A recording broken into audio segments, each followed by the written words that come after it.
Angela là liềm bùi của đen in lâu lò má.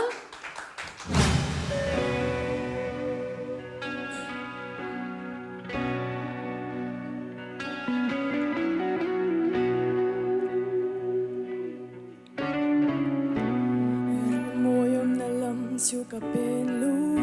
ta nâng hơi đủ ôm lâu mình xem tu mấy lâu ni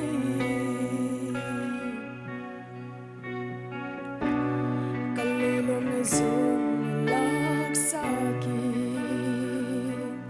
em kim lạc chấm na hôn na in bua na lâu đủ xí khó bụi tiết chú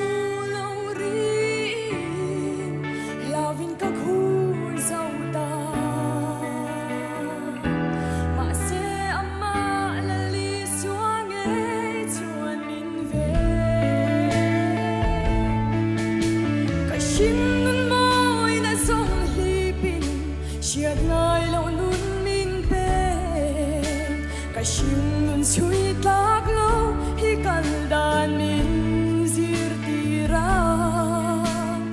rin chan tu này lâu vang vang hiểu cứ tin min trên la na kin tia bay say tu nun hi tu na ta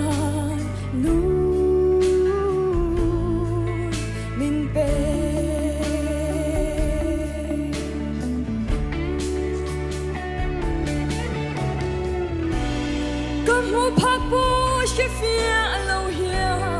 dẫu chẳng thế này lâu sáng là lý xuân ấm ấm một ngày đón xì lâu chắc thầm này lâu là cái trong trái đón xì lâu khi bụi nín nói chuyện mà sẽ bây giờ nằm in bây giờ thiên đường arum cha changi khi để chung siare mỗi khi mi lệ thả si dòng tích khi